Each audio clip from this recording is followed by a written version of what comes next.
ان الحمد للہ والصلاة والسلام علی رسول اللہ اعوذ باللہ من الشیطان الرجیم بسم اللہ الرحمن الرحیم قال اللہ تعالیٰ فی سورہ العنکبوت مثل الذین اتخذوا من دون اللہ اولیاء کمثل العنکبوت اتخذت بیتا وَإِنَّ أَوْهَنَ الْبُيُوتِ لَبَيْتُ الْعَنْكَبُوتِ لَوْ كَانُوا يَعْلَمُونَ۔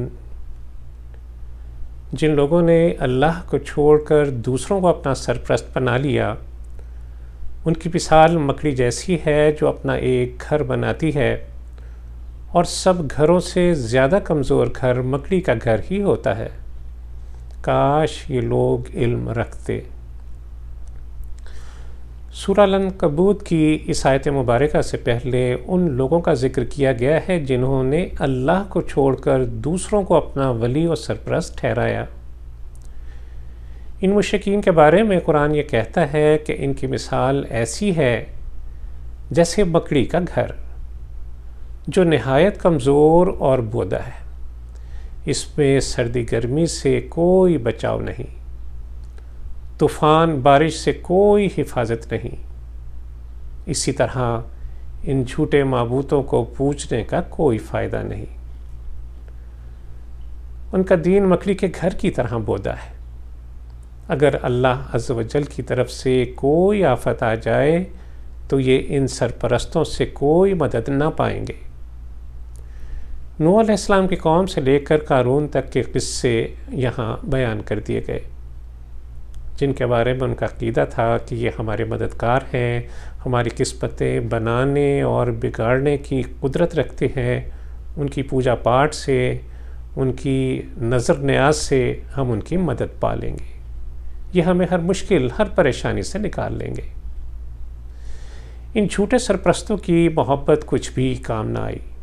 یہ سب عقیدے اس وقت بے بنیاد ثابت ہوئے جب اللہ نے ان کی تباہی کا فیصلہ فرما دیا۔ اس وقت کوئی ولی اوتار، کوئی پیر فقیر، کوئی جن فرشتہ ان کی مدد کو نہ آیا۔ تب ان پر حقیقت کھلی، مگر تب تک دیر ہو چکی تھی۔ اب یہ کفی افسوس ملتے ملتے زمین کا پیوند ہو گئے۔ اب سمجھ آیا کہ جنہیں یہ حاجت روا اور مددگار سمجھتے تھے، ان کی حقیقت تو مکڑی کے جالے سے بھی کمزور نکلی۔ اس لیے قرآن کہتا ہے کہ اپنا نظام حیات کبھی بھی ان بودے اور بے بنیاد سہاروں پر قائم نہ کرو۔ تمہارا معبود، تمہارا مالک، تمہارا آقا تو صرف اللہ وحدہ لا شریک ہے، جس نے ساری کائنات کو تخلیق کیا۔ بس اسی کا سہارا وہ سہارا ہے جس پر اعتماد کیا جا سکتا ہے۔ فَمَن يَكْفُرْ بِالطَّاغُوتِ وَيُؤْمِن بِاللَّهِ فَقَدِ اسْتَمْسَكَ بِالْعُرْوَةِ الْوُثْقَىٰ لَا انفِصَامَ لَهَا۔ جو طاغوت سے کفر کرے اور اللہ پر ایمان لائے، اس نے وہ مضبوط سہارا تھام لیا جو کبھی ٹوٹنے والا نہیں۔ آج کا انسان دنیا داری اور مادہ پرستی میں مبتلا ہے۔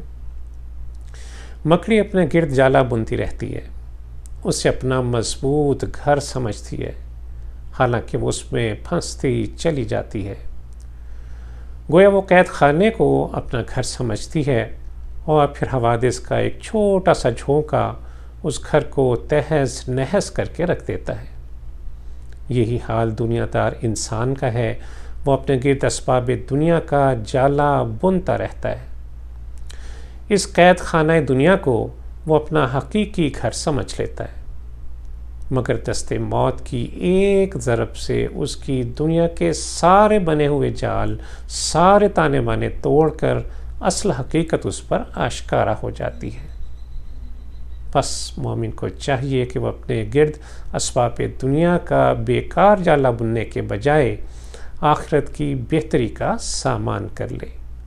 اللہ عز و جل سے دعا ہے کہ وہ حقیقت دنیا ہماری نظروں میں کھول دے، اس مادی دنیا سے بچا کر آخرت کی کامیابی کی طرف رہنمائی فرما دے، ہمیں جھوٹے سہاروں سے، جھوٹے تمناؤں کا اسیر نہ بننے دے۔ ہمارے دلوں کو اپنے دین پر ثبات عطا فرمائے. وصلی اللہ تعالی علی خیر خلقہ محمد وعلی آلہ وصحبہ وسلم.